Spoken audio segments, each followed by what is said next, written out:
Bueno, acá estoy, me salí, la dejé a la doctora Cambiaso y me vine a dar mi clase. ¿Cómo estamos?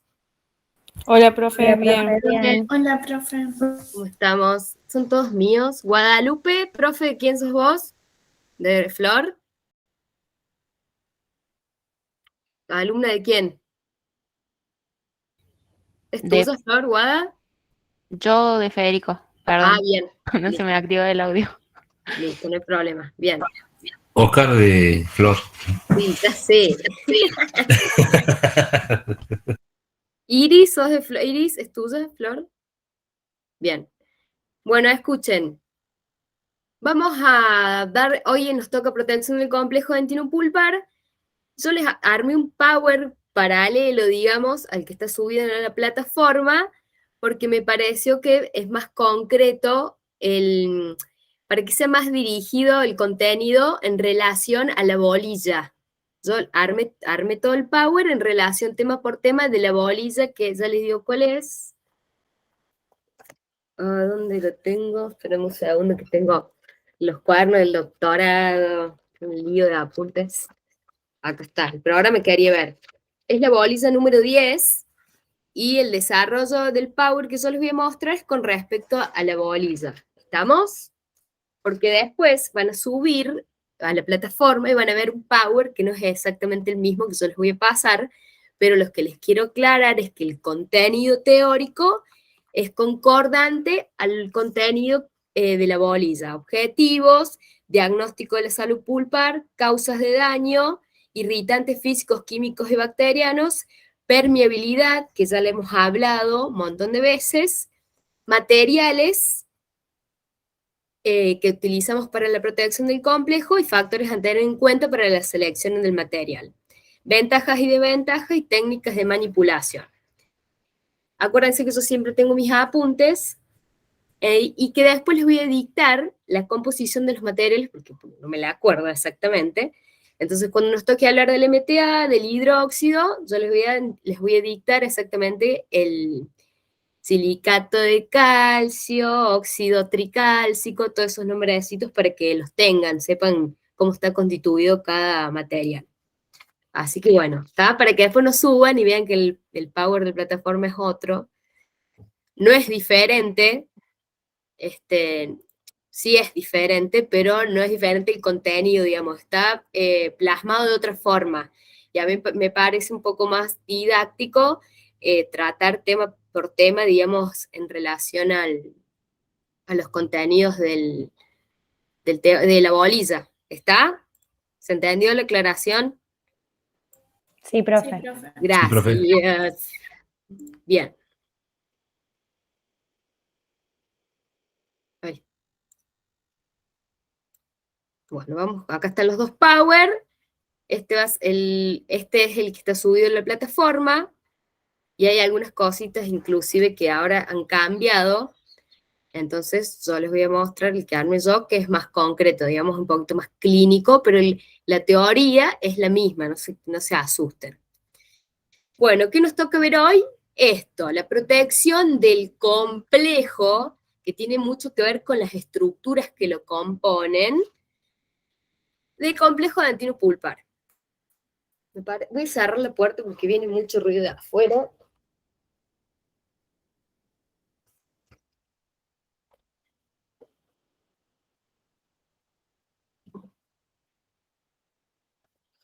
Y largan nomás.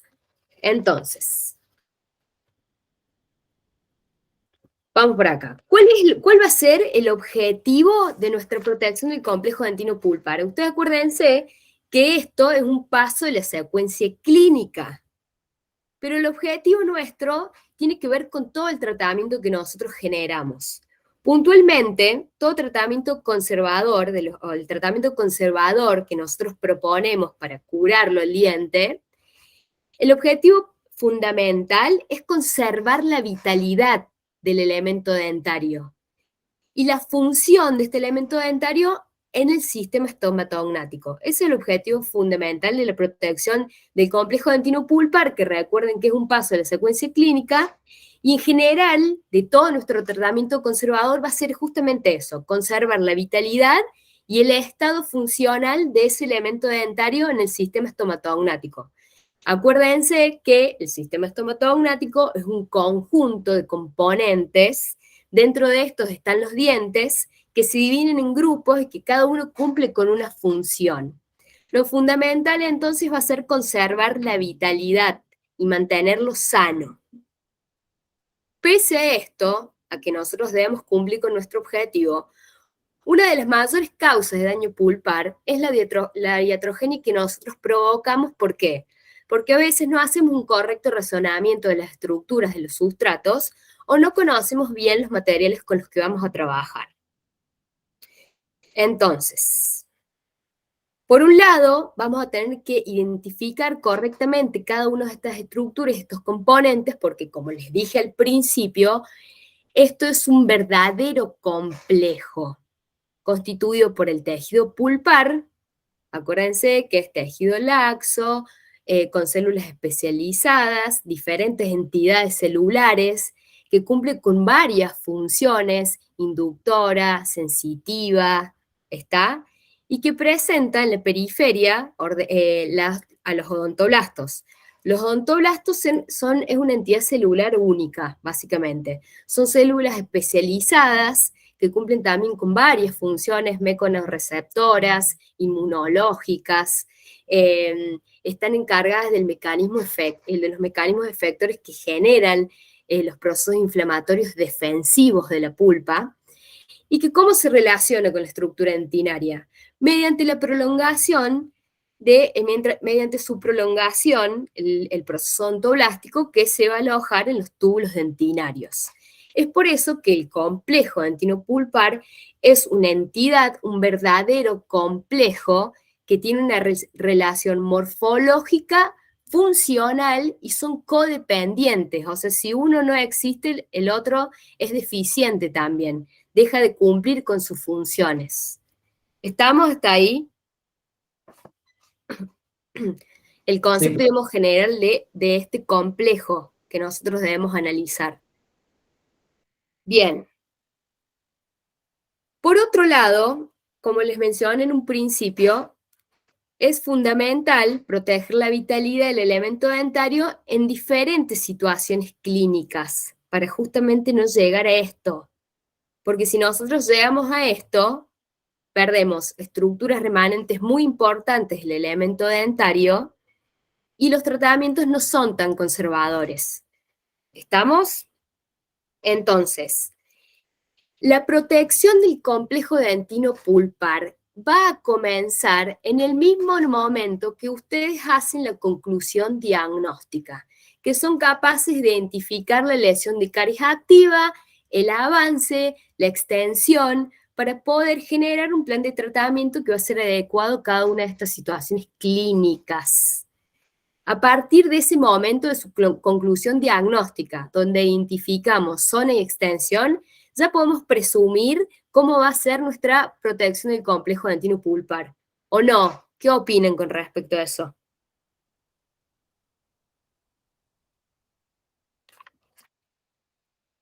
¿Estamos de acuerdo o no? Quiero que me lo digan. Sí, profe.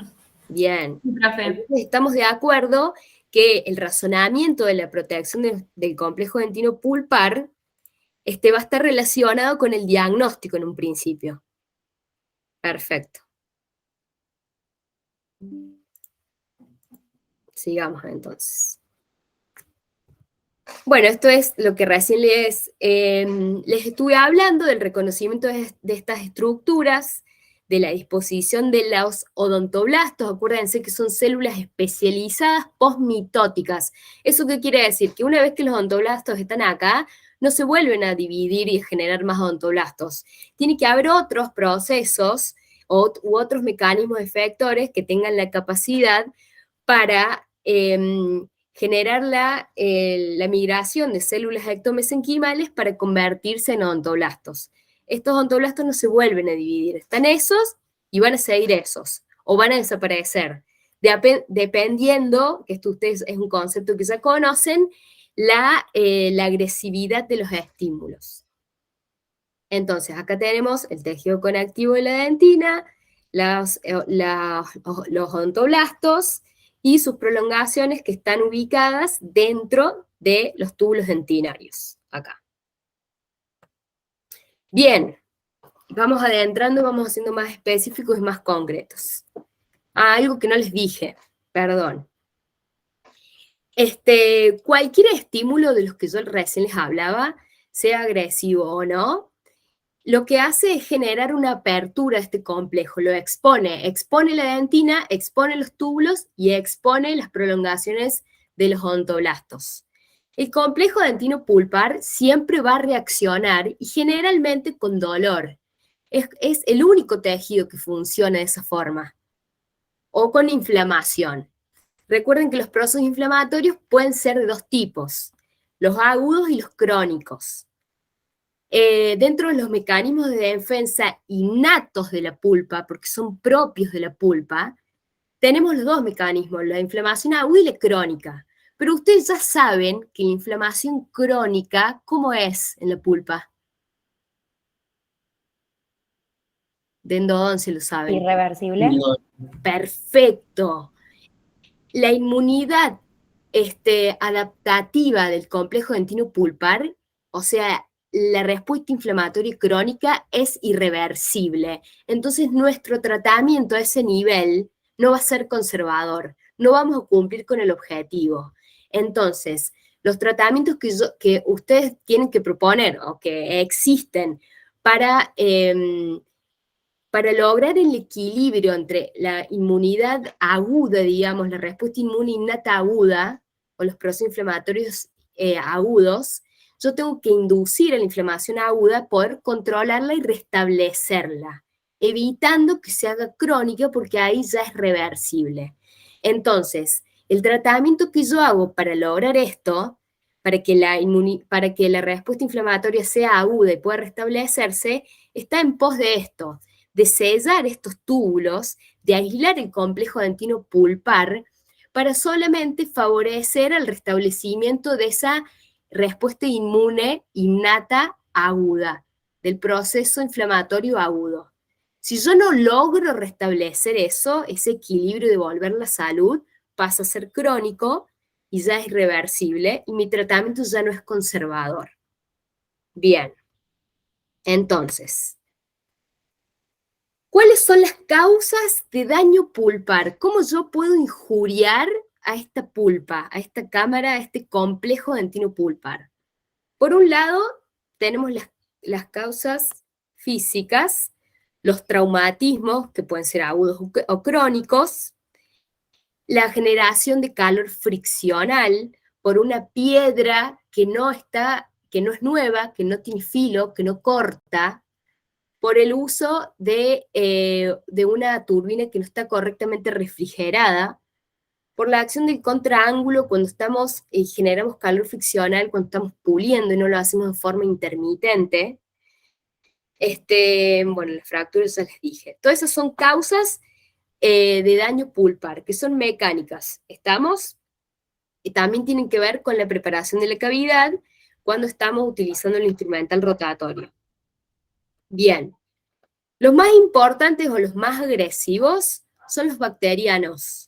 Acuérdense que el frente de invasión bacteriana está en la dentina infectada y en la afectada también, porque los metabolitos de este avance microbiano se van metiendo por los túbulos. Y acá, en esta afectada, en la que yo tengo que dejar, es la que tengo que sellar justamente para inhibir o impedir el avance de estos metabolitos, que a veces pueden ser bacterias, nada más que uno, cuando elimina el sustrato, digamos, esas bacterias quedan en el fondo de nuestra preparación cavitaria, de nuestra obturación, y dejan de emitir metabolitos y una serie de enzimas y de proteínas que van generando la actividad del avance de la lesión a este nivel. Pero los odontoblastos, ¿cómo generan? El odontoblasto por sí solo se lo considera un mecanismo efector de la respuesta inflamatoria aguda. ¿Por qué? Porque si bien el cuerpo del odontoblasto se ubica en la cámara pulpar, las prolongaciones de los túbulos tienen una serie de receptores capaces de identificar estructuras o componentes bacterianos, como son, que ustedes lo deben haber escuchado, el ácido lipoteicoico, los lipopolisacáridos, que no están acá arriba, en la que ustedes sacan, están más abajo, en la que nosotros dejamos, y por esa razón es que ustedes tienen que sellar los túbulos. El odontoblasto lo reconoce y apenas lo reconoce, empieza con sus mecanismos de defensa. Y de acuerdo a esa noxa y esa agresividad, acuérdense que la pulpa va a actuar de dos maneras. Entonces, hay que proteger, cuando estamos trabajando en caries propiamente dicha, hay que proteger y sellar la dentina afectada de este avance de metabolitos que uno no lo ve, porque acuérdense que ustedes eliminan dentina infectada, reblandecida, a la que no nos podemos adherir. Y más abajo no sabemos lo que está pasando. Es por eso que ustedes deben sellar inmediatamente entre estos túbulos para impedir e inhibir el avance de los metabolitos bacterianos. Y los químicos, las causas de daño pulpares químicas, son inherentes o tienen que ver con los materiales que nosotros usamos para aislar y para obturar. Acuérdense que la mayoría de estos componentes presenta ácidos débiles y fuertes que pueden ser citotóxicos, sobre todo los que presentan composición resinosa. Y dependiendo del peso molecular van a tener la posibilidad de difundir a este nivel.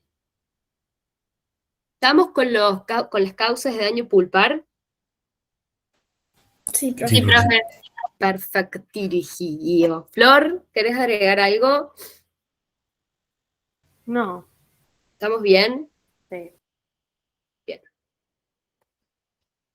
Bien, entonces, el tratamiento nuestro para proteger esa vitalidad, que es el objetivo fundamental de mi tratamiento, es en pos, digamos, a conservar la mayor cantidad de dentina posible, sellar los túbulos, como les dije recién, y promover la formación tanto de dentina reparativa como esclerótica, porque son dos entidades de dentina o de formación dentinaria diferentes que responden a estímulos también diferentes.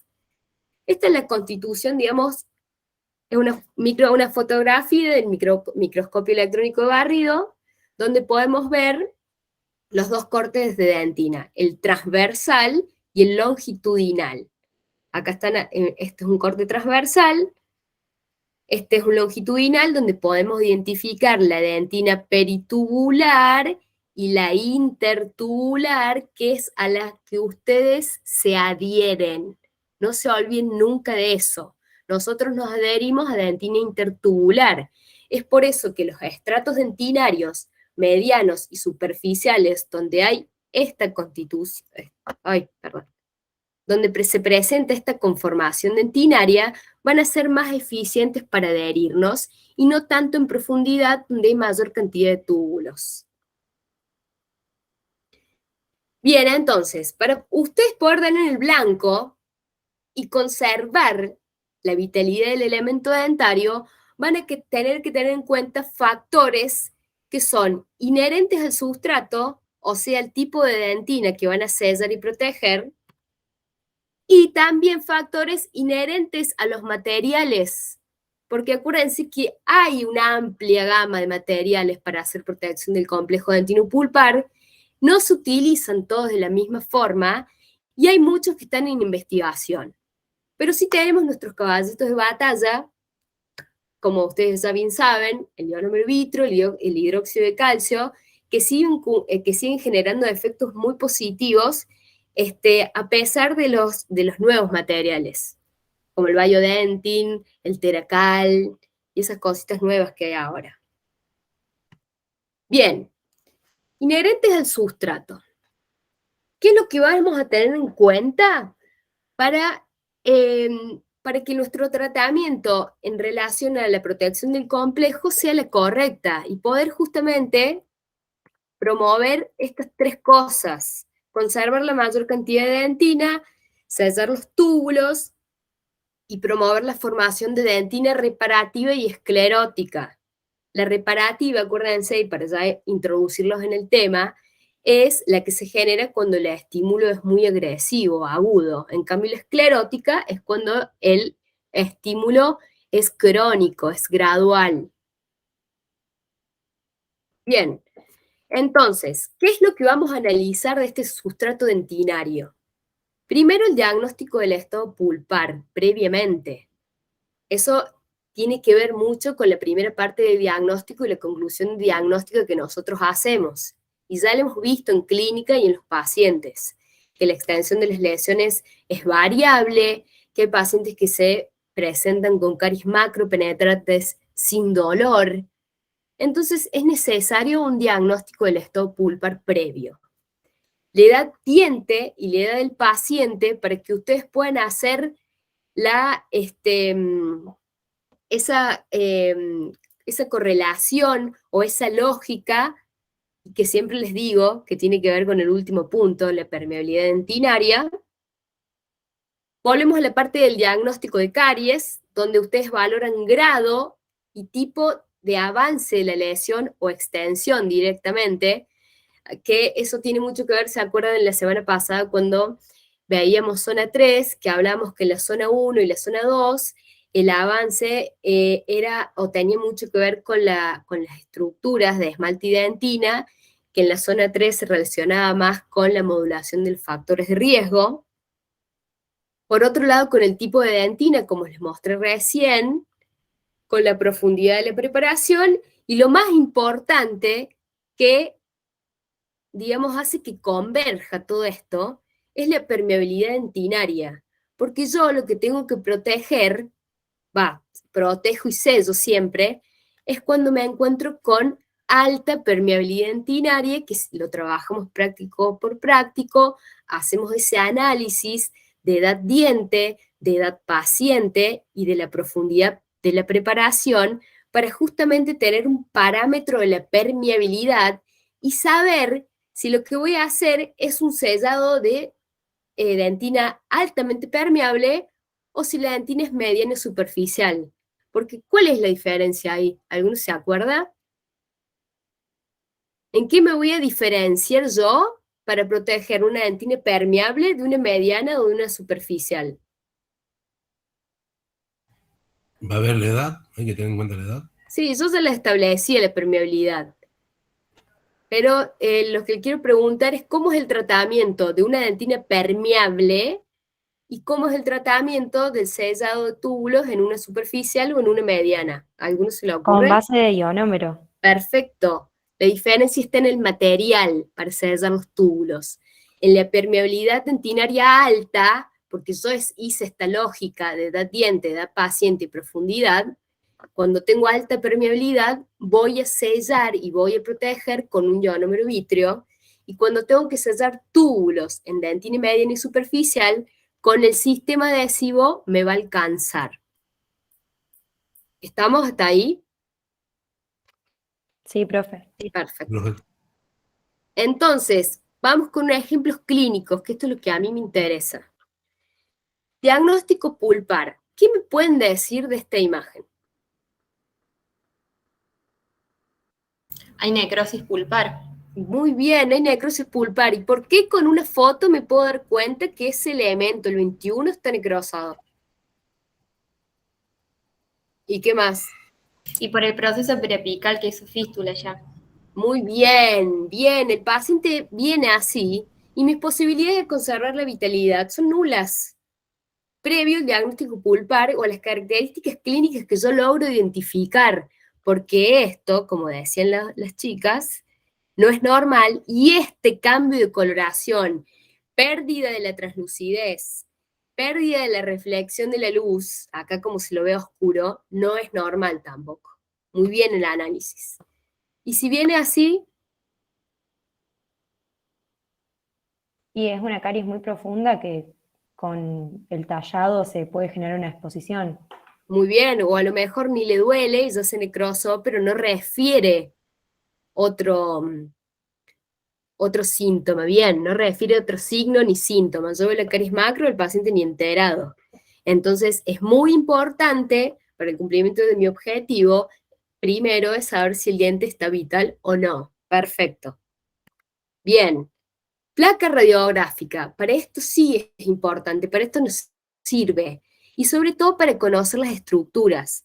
Porque yo puedo tener pacientes jóvenes que no han terminado con su formación radicular y que presentan cámaras amplias, grandes. Si bien toda la estructura inmunológica está reforzada porque es un paciente joven y no está, digamos, en atrofia todo su organismo, por decirlo así de grandes rasgos, ¿no? Acá lo puedo identificar con la placa. Acá tengo un material, bueno, no se ve muy bien en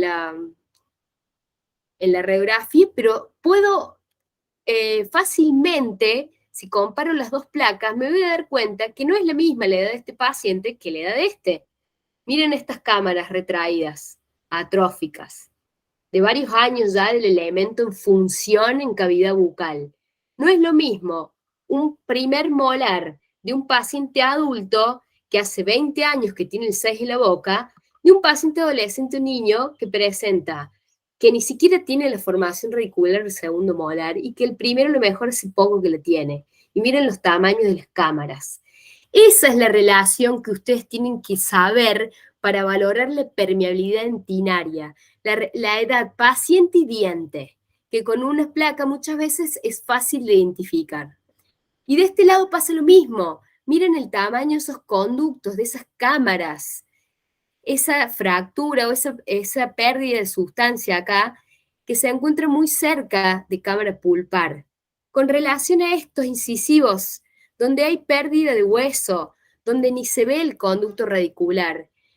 Entonces, para la determinación o la valoración de estos tratamientos, a veces la placa radiográfica es muy importante. Pero yo quería que pudieran analizar esto cuando yo les digo edad diente y edad paciente. Es justamente esto lo que tienen que razonar. Bien, tipos de dentina donde yo me voy a adherir y donde yo voy a sellar túbulos para hacer la protección del complejo. Dentina sana. ¿En qué patología, en qué pérdida de sustancia, en qué lesión no cariosa en estado agudo puedo encontrar dentina sana? ¿A alguno se le ocurre? Muy bien, en las fracciones.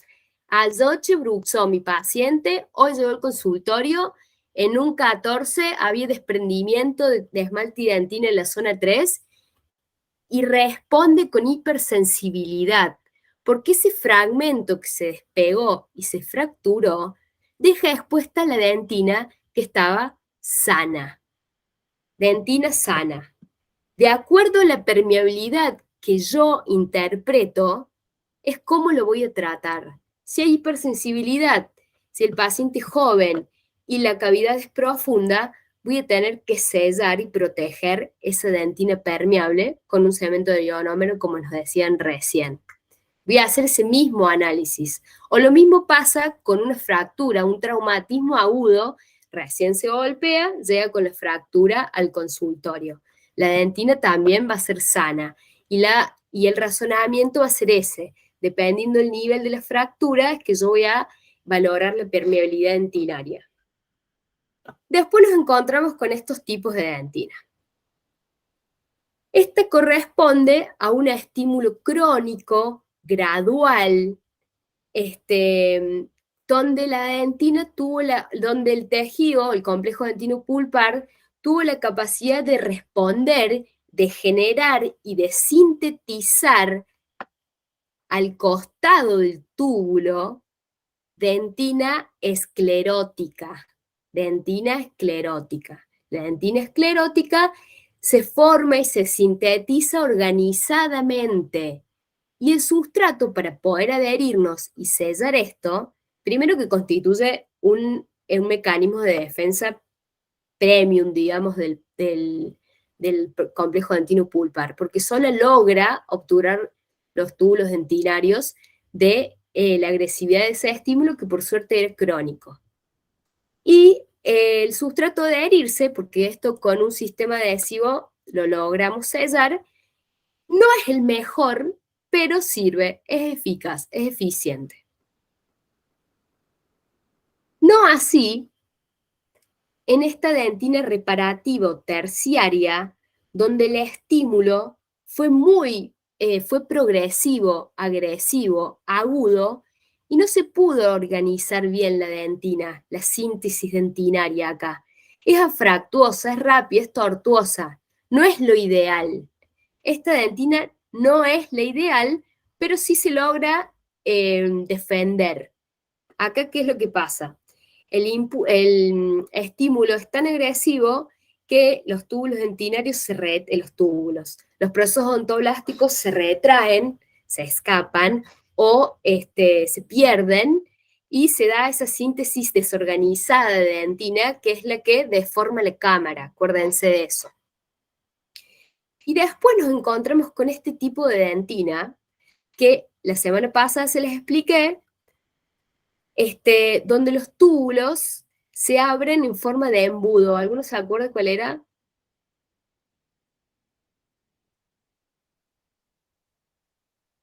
Que había pérdida de dentina intertubular y peritubular a causa de un agente químico externo del paciente.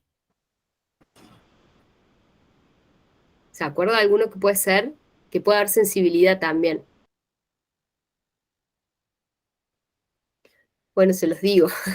Las erosiones nos dan este tipo de patrón dentinario, porque hay pérdida en casos avanzados, ¿no? Donde ya se perdió todo el esmalte, queda expuesta la dentina, entonces hay pérdida de dentina intertubular y peritubular.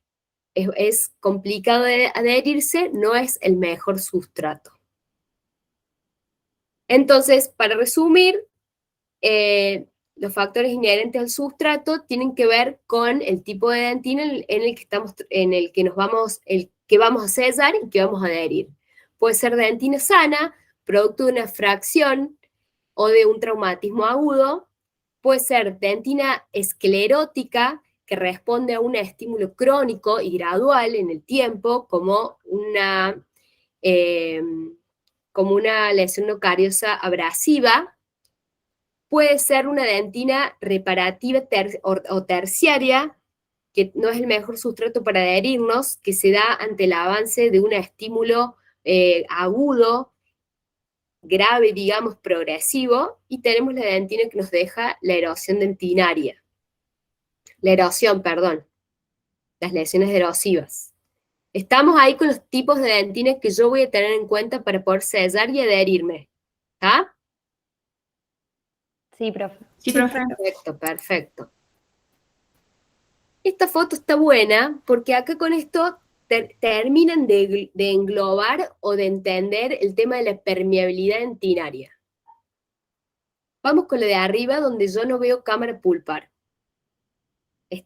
Tengo una preparación cavitaria grande y acá otra más chiquita. Si yo hago el razonamiento digo, a lo mejor esta es profunda y esta no. Sin embargo, cuando hago el análisis edad-diente y edad-paciente, puedo identificar o me puede pasar esto, que tengo una cavidad grande, pero la edad-diente y la edad del paciente hacen que la cámara esté atrofiada y lejos. No, y pasa todo lo contrario en el caso del lado, que yo tengo una preparación cavitaria que me parece chiquita, pero cuando hago la relación edad-diente, edad-paciente, me encuentro con cámaras pulpares grandes, entonces acá la permeabilidad dentinaria va a estar aumentada y acá va a estar disminuida. Esa es la relación lógica que ustedes tienen que hacer para hacer determinación de la permeabilidad dentinaria. A esto me refiero cuando hacemos este análisis: edad del paciente, edad diente y profundidad de la preparación. Analizando estas tres cosas es que yo hago valoración de la permeabilidad para saber con qué voy a sellar y proteger. ¿Estamos? Eso es lo fundamental que quiero que se aprendan hoy. ¿Estamos con el tema de la permeabilidad? Sí, profe. Entonces, a más edad, más permeabilidad, ¿no? Bien, más edad, más permeabilidad. Un paciente que tiene varias restauraciones, al revés, Oscar, a pacientes, Sí. Pacientes jóvenes van a tener más permeabilidad. Más permeabilidad.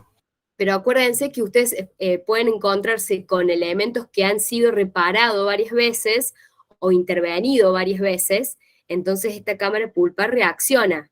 No va a ser lo mismo encontrarse con un elemento dentario que tiene una amalgama previa que con uno que tiene una lesión activa primaria.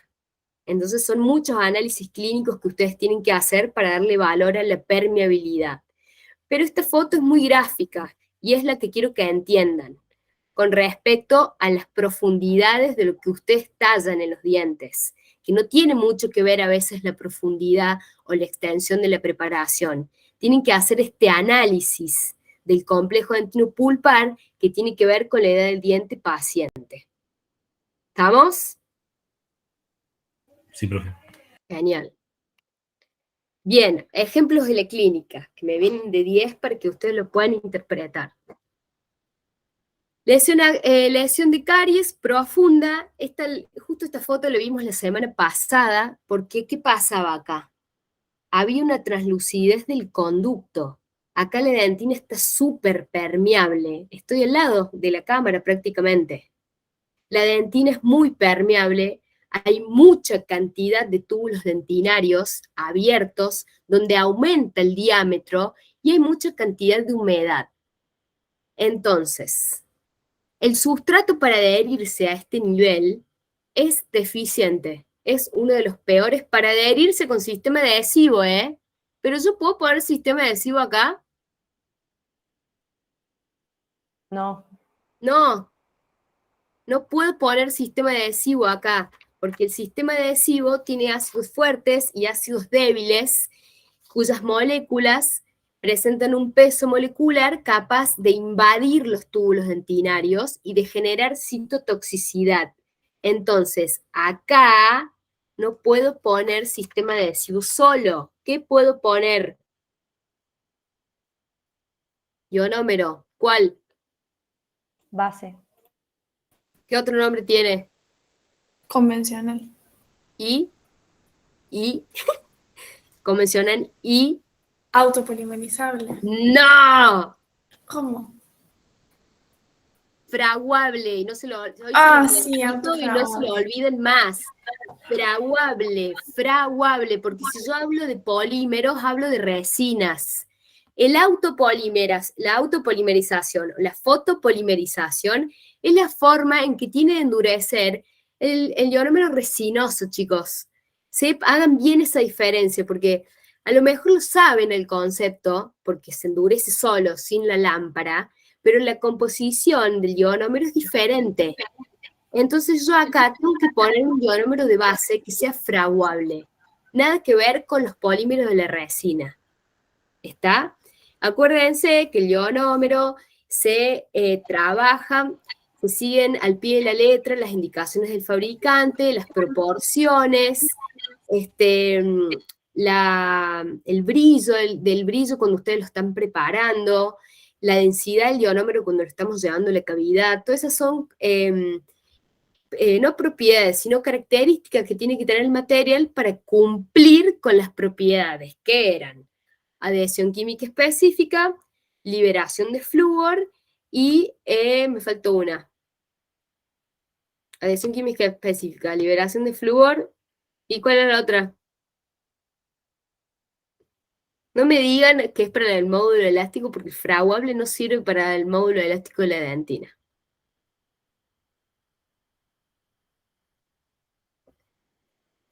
No se acuerden, chicos. Adhesión química específica, liberación de flúor. Y sellador de los... Biocompatible. Biocompatible, esa es la propiedad más importante del ionómero, porque lo pueden poner acá bien cerquita de cámara y va a generar va a generar una respuesta biológica. Por eso ustedes ahora cuando leen bibliografía encuentran que los materiales se llaman biomateriales. Es la nueva característica que tienen que tener los materiales.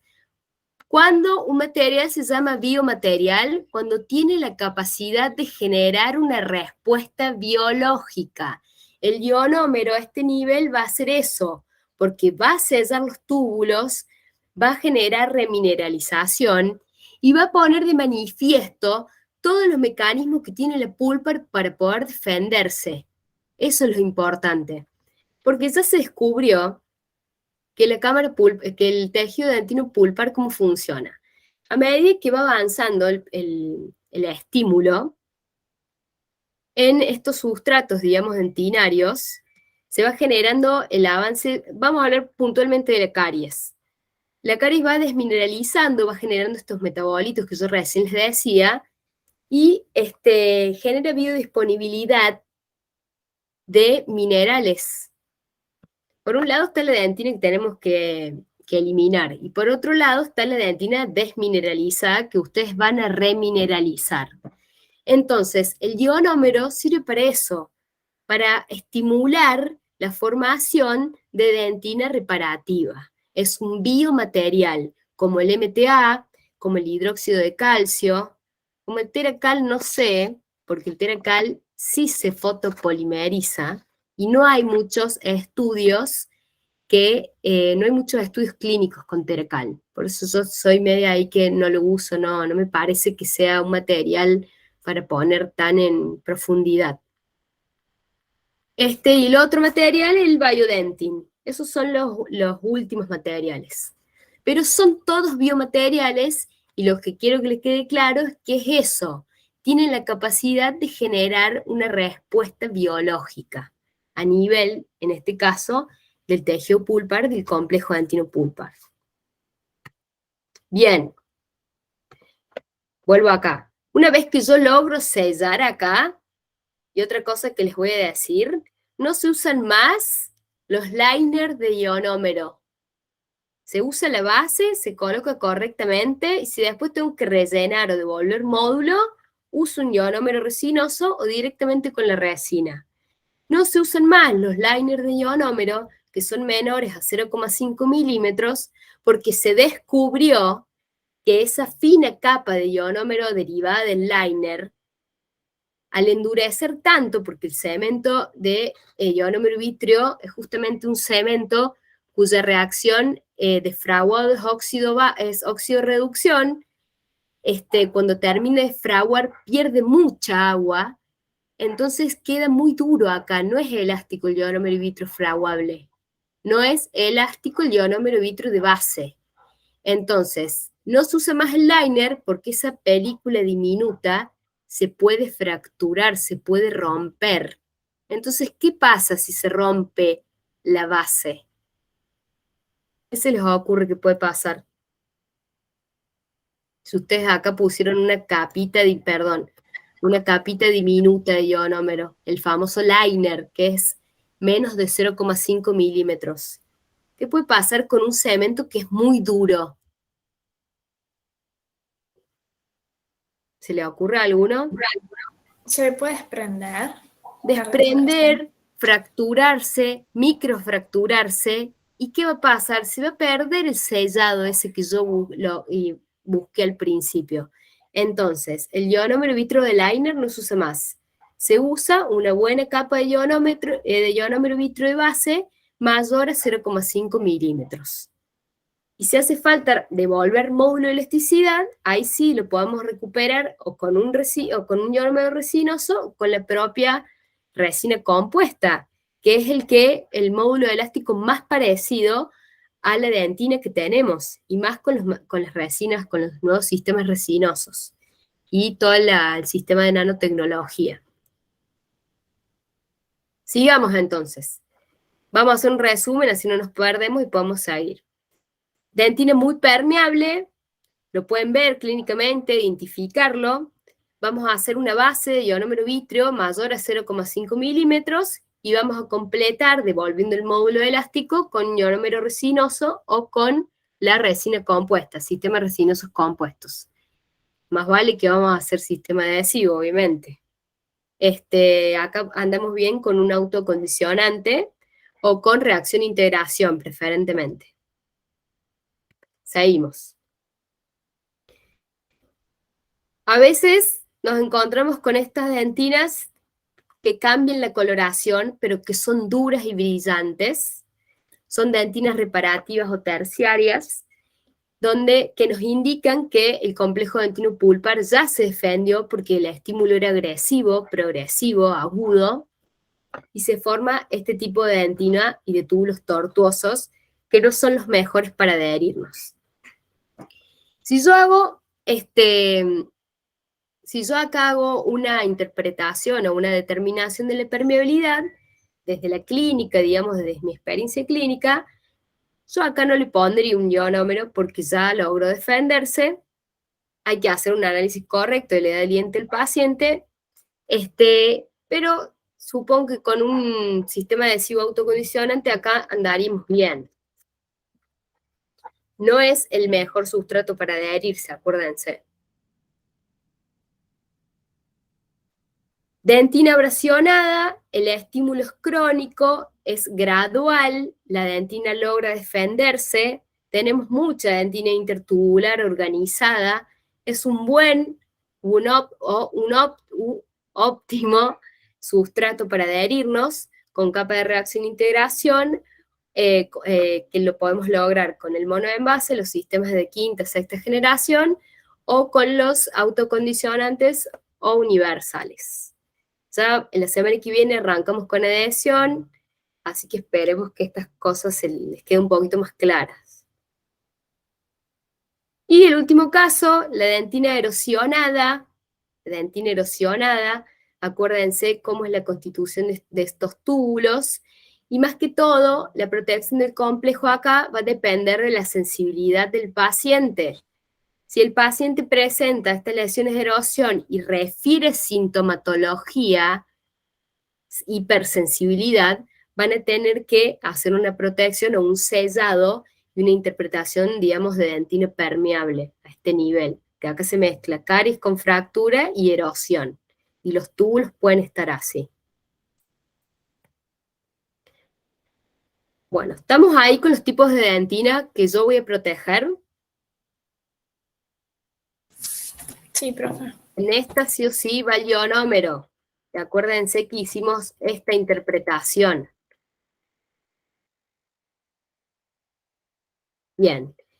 Por otro lado, tenemos ya vimos los factores inherentes al sustrato, o sea, dónde yo voy a proteger, a qué nivel voy a proteger, y dependiendo lo vuelvo a repetir, la permeabilidad de la dentina. ¿Qué es lo que ahora vamos a ver lo que tiene que ver en los materiales que yo voy a utilizar? Que ya les dije que, por ejemplo, el ionómero era biocompatible. Entonces, eso es fundamental. Compatibilidad entre el material de protección, el sustrato, y por otro lado, el material de restauración. Porque, por ejemplo, el hidróxido de calcio no se adhiere a la resina. Por ejemplo, el hidróxido de calcio no se adhiere a la resina. La resina no se adhiere al ionómero vitrofraguable. Por eso arriba ustedes le van a poner el sistema adhesivo. Tenemos que valorar esas cosas. El sistema de polimerización o fraguado, que recién ya les dije, las diferencias de polimerización, el que va a fraguar es el ionómero de base, y los que van a polimerizar son los ionómeros vítreos y los sistemas adhesivos. El volumen de material restaurador, que ya les dije lo del liner, y las técnicas de inserción. Eso no es tan complicado. Ya acá tengo unos videos para mostrarles. ¿Estamos hasta ahí? Ya terminamos, ya cerramos. ¿Estamos hasta ahí? ¿Alguna duda? Profe, ¿puede volver la foto anterior, por favor? Sí. Perdón que le estoy mostrando el doctorado. A ver. ¿Está, Oscar? Gracias. No hay nada. Profe, dijo que la resina no se adhería a qué. Al hidróxido de calcio. Ah, bien. Y el ionómero fraguable, si ustedes no le ponen el sistema adhesivo, tampoco se va a adherir. O sea, ustedes ponen el ionómero fraguable, el sistema adhesivo, para terminar de sellar los túbulos que están en dentina mediana y superficial, pero también les va a servir el sistema adhesivo para unirse al ionómero vitrio, digamos, que ponen de base. Pero el hidróxido de calcio no se une a nada prácticamente. Ahora les tengo unos videos para mostrarles de protección directa e indirecta, y ahí hacemos acá. No, voy a mostrar primero el de indirecta. Protección pulpar indirecta, o sea, lo que hacemos nosotros.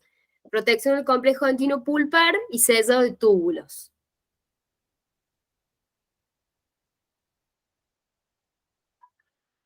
Eliminamos caries con cucharilla, miren qué grande es la extensión de la lesión. Acuérdense que hay que buscar la lesión acá abajo también, y para eso nos sirve conocer los conos de avance, para eliminarla correctamente, saber encontrarla por debajo de estas cúspides. Ahí amplío un poquito más el abordaje, que yo a veces les digo, abran un poquito más el abordaje, así pueden ver bien dónde están trabajando, y si es una zona 1 se van a tener que meter sí o sí acá abajo para terminar de eliminar caries. Miren en qué profundidad estoy trabajando. Ay, yo hubiera usado una fresa más grande, ya lo saben.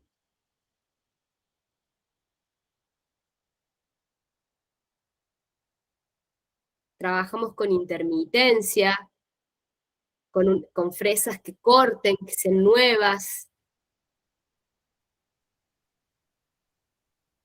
Todavía queda, miren cómo terminan de sacar la última parte de dentina, bien blanquita, que ejerce resistencia al pasaje de la cucharilla. Es lo último que tengo que sacar.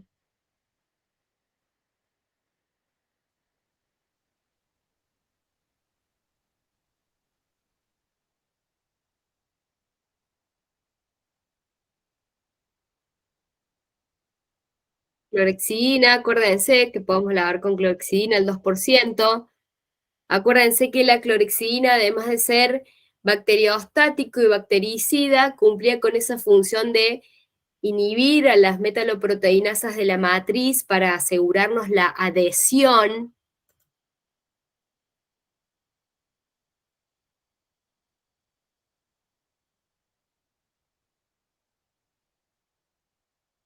Y en esto me voy a frenar, me voy a detener, y estos videos están buenos porque uno aplica criterios acá. Esto es una protección pulpar indirecta, o sea, no hay microexposición pulpar, no existe. Estos cementos de hidróxido de calcio no se usan para hacer protección pulpar indirecta. Los criterios nuestros, los paradigmas nuestros, o las investigaciones que nosotros citamos o leemos, nos indican que el hidróxido de calcio, si yo lo pongo para proteger esta dentina permeable, en algún momento ese hidróxido se va a biodegradar porque no se adhiere específicamente a la dentina como el ionómero vítreo. Esto nosotros no lo manejamos, este concepto de cemento de hidróxido de calcio para la dentina profunda. ¿Alguno lo maneja, lo conoce, lo estudió de otra materia? Sí, profe, de OP1. Bien. ¿De OP1? Sí. Bueno, eso es un concepto viejo. La dentina permeable que está cerca de la cámara, como la foto esta que yo les mostraba recién, eso que es más o menos parecido a lo que estamos viendo en el video, acá no se coloca hidróxido de calcio, cemento de hidróxido de calcio, no se usa más eso, chicos. Nosotros, o sea, yo fui a OPA1 y el cemento de hidróxido de calcio se ponía cuando era profundo en dientes jóvenes. Bueno, nosotros no manejamos ese concepto. Esperen que los quiero ver.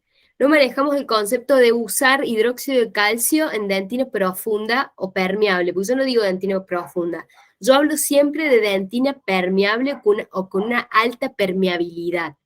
El hidróxido de calcio en dentina permeable, donde no hay pulpa expuesta, se sella y se protege con ionómero vítreo fraguable. El hidróxido de calcio no se usa porque existe evidencia científica que demuestra que si yo dejo esto en la profundidad, el hidróxido justamente tiene esto. Yo estuve haciendo unos apuntes. El hidróxido de calcio tiene propiedades antibacterianas, historial de éxito clínico a largo plazo, pero no es este. No tiene cualidades adhesivas inherentes. ¿Estamos? No se va a adherir ni acá a la dentina. ¿Y qué es lo que pasa si no se adhiere? El material se biodegrada, desaparece y se vuelve a abrir el túbulo dentinario acá si la dentina no logró repararse, digamos. Entonces, ese concepto manejamos nosotros en operatoria y clínica. No se usa el hidróxido de calcio en dentina permeable, solamente ionómero vítreo. ¿Estamos? ¿Quedó claro eso, no? Sí, profe. Profe. Bien.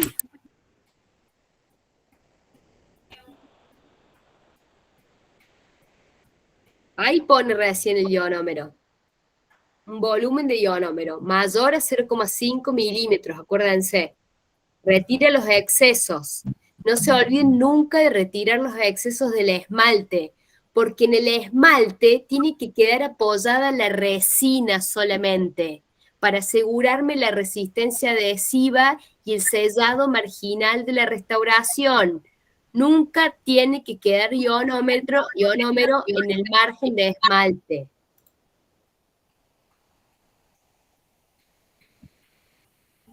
Acondicionamiento del esmalte. Autocondicionante, o sea que acá utilizó el autocondicionante y por la extensión de la cavidad hizo grabado del esmalte independiente, justamente como les dije recién, para asegurar la resistencia adhesiva de la resina a este nivel.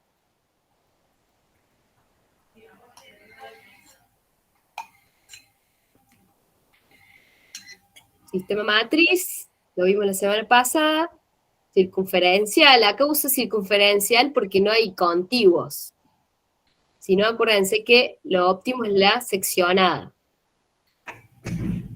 Acá utilizo un sistema resinoso fluido que me permite asegurar los márgenes estos que están más abajo.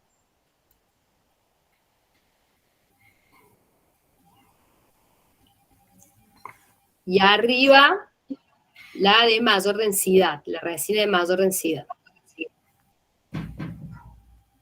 Pigmentos. Elimina excesos, pulido.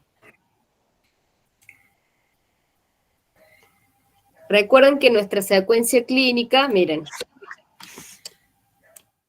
placa previa, placa post, casi arriba de la cámara. Esto generalmente... Profe. Sí. ¿Por qué era lo de retirar el exceso del esmalte de ionómero? Tenemos que retirar el exceso de ionómero del esmalte porque la resina tiene que quedar apoyada sobre el esmalte. No puede haber dos interfaces.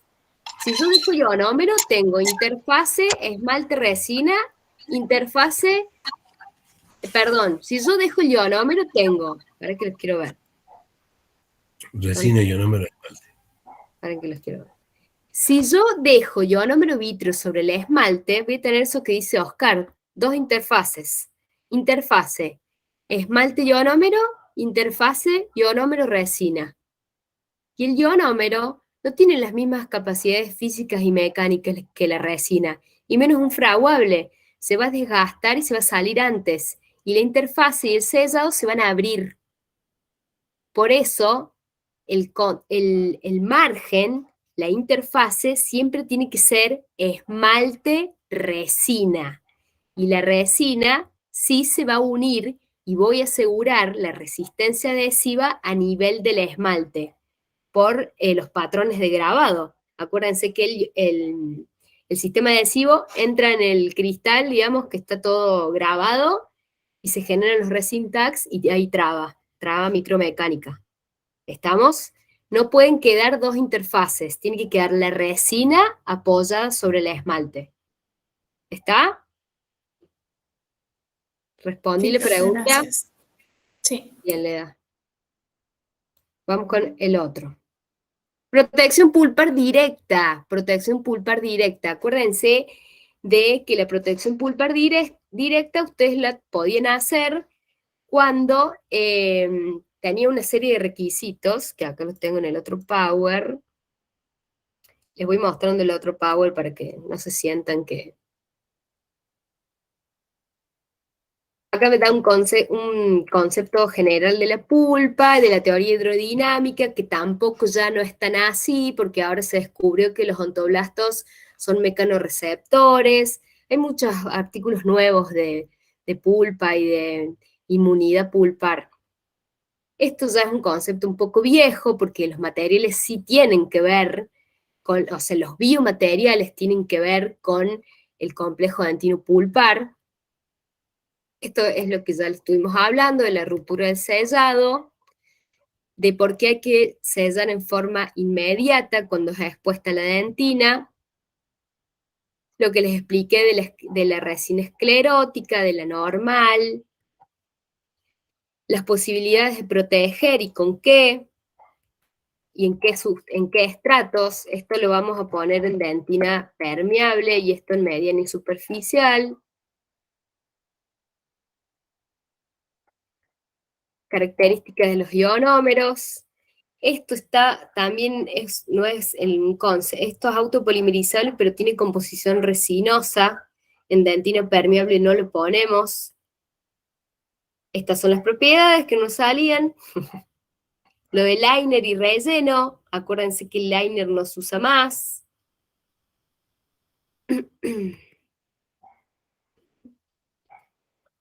Amalgamas no usamos más. La manipulación, que ya le estuvimos hablando. Acá están los tipos de acondicionamiento dentinarios, que los vamos a volver a ver en adhesión la semana que viene. El ABC de la adhesión. Las posibilidades, las capas, reacción-integración, capa de hibridización reversa. Los sistemas autocondicionantes es como que se superponen un poco de contenidos con adhesión. Pero si ustedes siguen el programa, es más o menos lo que el desarrollo teórico que yo les di. Esto es lo que van a ver en la plataforma, creo. Pero lo que que quería mostrar, era esto. Cuando hay microexposición pulpar.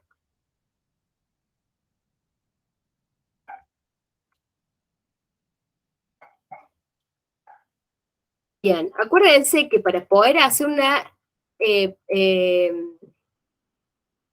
protección pulpar directa, esto cuenta con una serie de requisitos, no se lo van a poder hacer siempre todos los dientes, pero va a depender, como les dije en un principio, del diagnóstico preliminar, de lo que ustedes están viendo en la clínica, de la placa, de la presencia de signos y síntomas, que fácilmente ustedes lo pudieron identificar con la foto. Acuérdense que para poder realizar una protección pulpar directa, necesitamos responder a ciertos requisitos como el diámetro de la microexposición y que realmente haya sido accidental.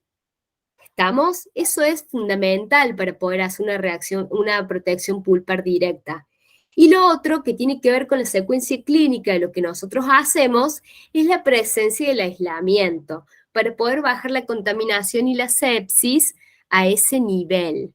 Entonces, para resumir, Una protección pulpar directa la vamos a poder hacer cuando la microexposición es accidental, ya estamos libres de caries, es pequeña, 0,1, 0,2 milímetros, no hay hemorragia, porque si no hay hemorragia quiere decir que no está ni hiperémica ni inflamada ese tejido pulpar. Y también tiene que ver con la edad del paciente, porque recuerden que los pacientes jóvenes tienen una capacidad defensiva reparativa mayor. Para estos casos, vamos a utilizar, como dice el protocolo, que seguramente ustedes ya lo estudiaron o lo leyeron en algún momento, el hidróxido de calcio purísimo, a este nivel sí lo vamos a utilizar, sigue siendo el gold estándar, el hidróxido de calcio purísimo, y ya se descubrió el mecanismo que genera la formación de dentina reparativa, porque antes no sé si se acuerdan ustedes que decían que el ionómero vítreo causa una lesión superficial en la pulpa, que se liberan un montón de... ¿Se acuerdan de eso? Genera una lesión, una necrosis superficial, y se producen los mecanismos de migración celular que se convierten en odontoblastos y da origen a una nueva dentina, una dentina reparativa o terciaria. En algún momento, cuando yo lo estudié, no se conocía el mecanismo, era como desconocido. Pero ahora sí se sabe. Se sabe que cuando se produce esto, se da la liberación de dos proteínas específicas que son las que promueven la dentinogénesis.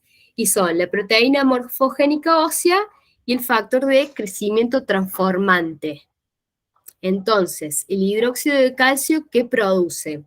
Produce la liberación de dos proteínas que permiten la dentinogénesis. Eso hace el hidróxido de calcio.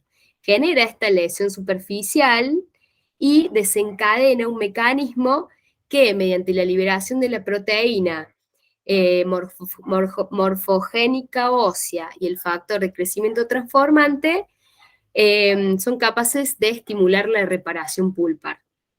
Eso hace el hidróxido de calcio. El purísimo, acuérdense que esto viene un habido, un líquido y un polvo, que se preparan y se colocan solamente sobre el punto de la microexposición, no acá todo, solamente acá se coloca. Arriba de eso, el ionómero vítreo fraguable, este concepto también está mal, es fraguable, perdón, esta es la exposición, el hidróxido de calcio purísimo, el ionómero fraguable o de base, y recién el sistema adhesivo y la obturación.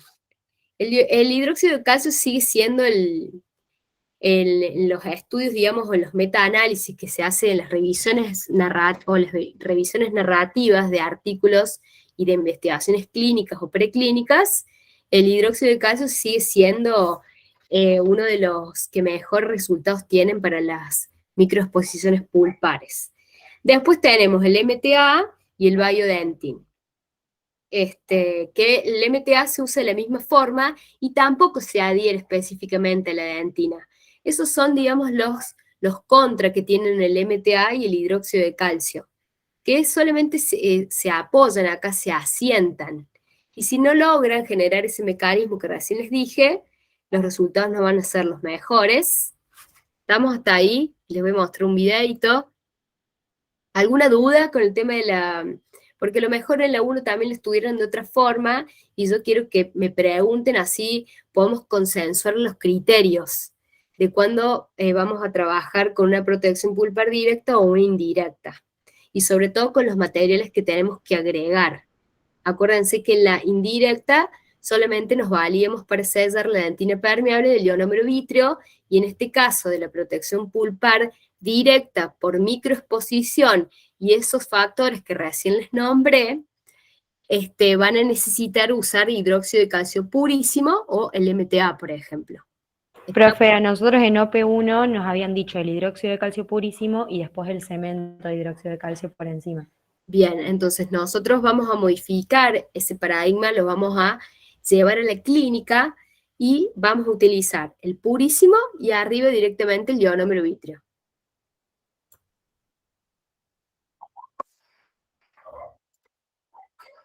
Diagnóstico pulpar. Hay una restauración provisoria previa que puede estimular también la reparación de la dentina.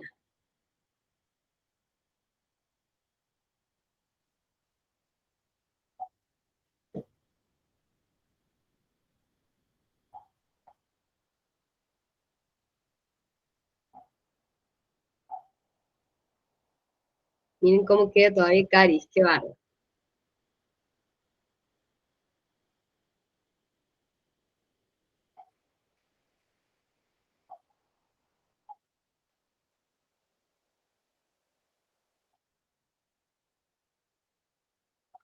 Tiki, microexposición. Ay, perdón.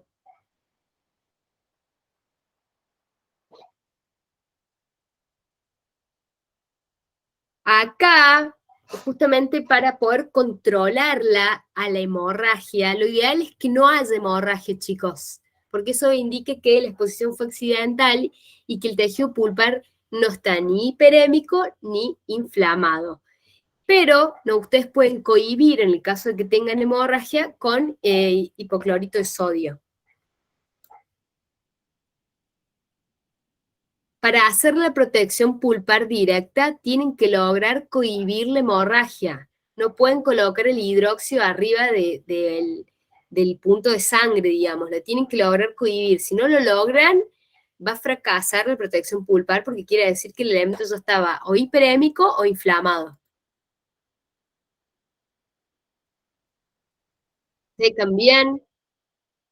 Acá siempre traten de secar con o torundas o de algodón o de papel tisú, el de muscarilina. Miren cómo puse el hidróxido acá. O MTA, el MTA es medio gris, estos hidróxidos, solamente ahí, en el punto de la exposición.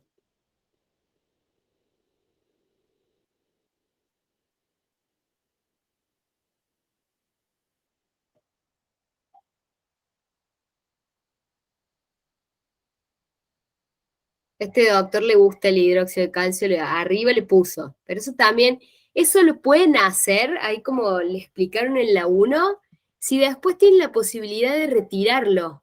Si ustedes lo van a controlar, porque la protección directa se controla a los 30, a los 60 y a los 90 días con una placa y se hace diagnóstico pulpar. Si ustedes van a cambiar el ionómero, van a cambiar la restauración provisoria, lo que sea, ahí sí lo pueden colocar al hidróxido de calcio, porque no se va a biodegradar. Si no, no lo hacen. Ponen el purísimo, el MTA y arriba el ionómero.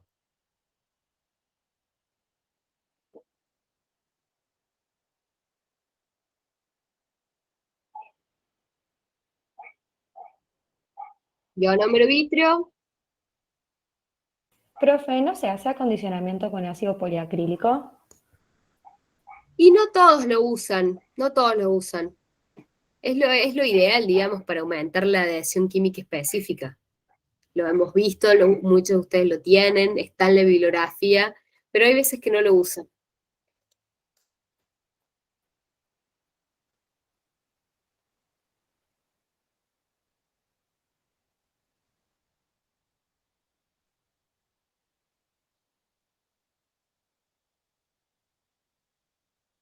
Bien, veía.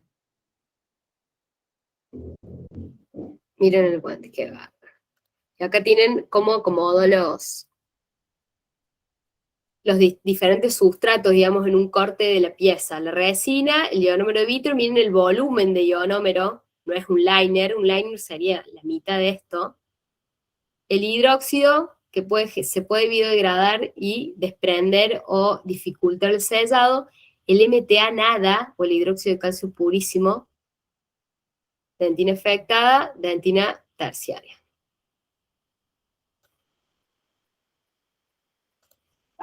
Y creo que ya estamos, a ver aquí. Con esto ya estamos. Bien. Y para terminar,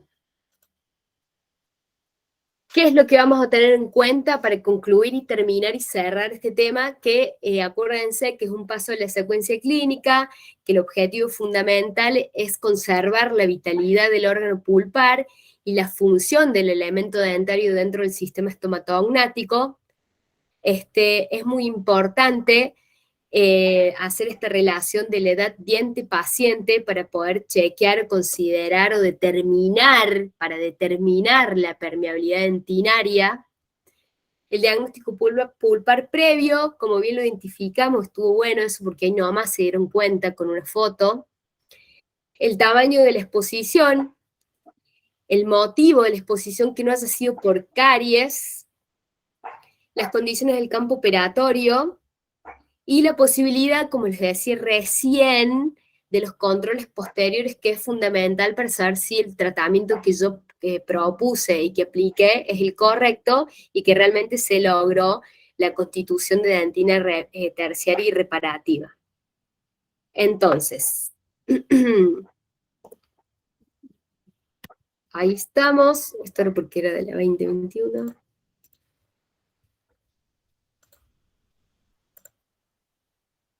No es complicado. Yo creo que lo más complicado de estos tratamientos es a veces la identificación de la permeabilidad. No se asusten si si tenemos que hacer una protección pulpar directa, porque si nosotros razonamos y hacemos bien estos análisis, el tratamiento va a tener éxito. Nos pasa a todos.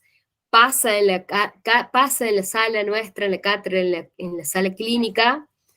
Yo generalmente siempre le doy la chance al elemento para que, en el caso de una exposición pulpar, para poder, no lo mando directamente en endodoncia.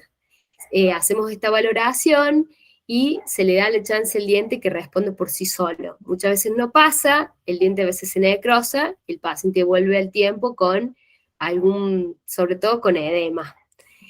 Sino con la pulpitis y el manejo del dolor, que acuérdense que las pulpitis cuando son irreversibles, si no logramos descomprimir la inflamación, el paciente no le va a dejar de doler. Hay muchos, no muchos, pero se abrió un poco el abanico de materiales. Sepan que los que mejores responden son el MTA y el hidróxido de calcio. Hagan esas diferencias o de esos conceptos que ustedes traían del uso del cemento de hidróxido de calcio, que nosotros prácticamente no lo usamos para nada, por ese tema de que se biodegrada y se puede perder el sellado. La semana que viene tenemos adhesión, ahí nos va a quedar un poquito más claro el tema, la teoría, digamos, de los tipos de dentina a los que yo me voy a adherir, pero sepan que lo más importante es determinar la permeabilidad, siempre, en todos los casos, para poder resolver este sellado y esta protección del complejo en forma correcta. ¿Alguna duda, Flor? ¿Algo que me haya olvidado? ¿Algo que haya dicho de más o de menos? No, nada, lo de las exposiciones pulpares, yo vivo haciendo exposiciones pulpares literalmente. Son cosas que te van pasando y te vas acostumbrando. Al principio me da miedo, después ya como le doy la oportunidad y le digo, bueno, mira, esto puede ir para adentro, lo controlamos. Porque acordate que yo no hago aislamiento. Bien, ¿no haces aislamiento? En donde trabajo, o sea, cuando trabajo para la prepaga, no. Cuando trabajo de forma privada, sí. Bien.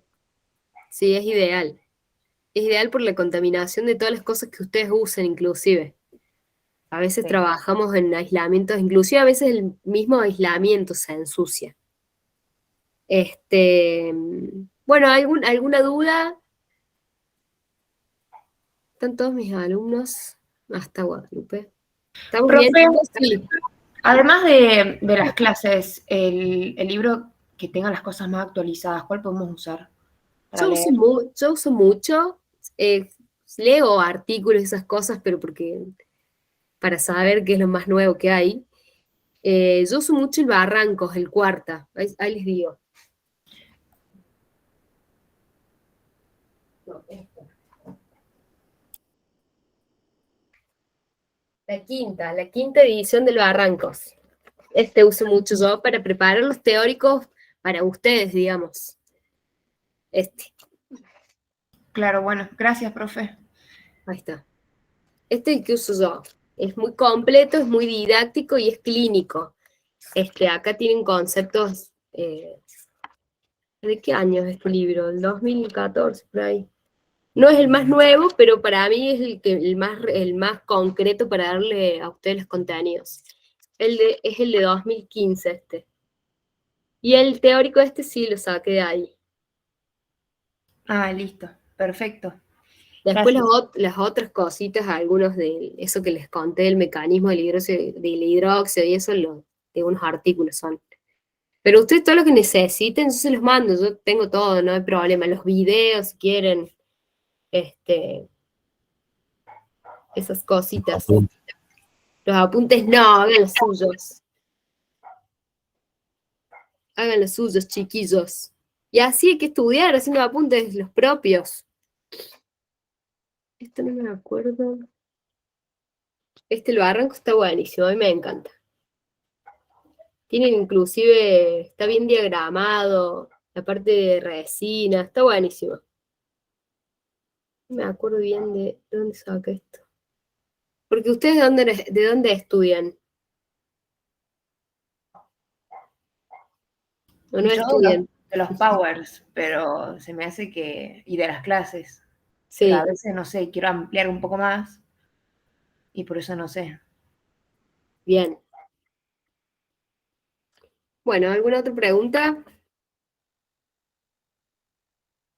La No, semana que profe. viene, adhesión. Es largo el teórico, un poco aburrido la primera parte, así que lo vamos a tratar de hacer lo más clínico posible y no tan pesado. ¿Estamos? Bueno, niños, nos vemos el lunes. ¿Sí, no? Eh, ¡No! No nos vemos el lunes. Nos vemos el jueves con adhesión y nos vemos el otro lunes, así que aprovechen a descansar, a cargar pilas, que ya nos queda menos. Bueno, ¿Vamos? profe, nos vemos. Gracias, profe. Nos vemos, que anden bien. Chao, Hasta luego. profe. Chao, profe, Chao, gracias. profe, gracias. No hay nada.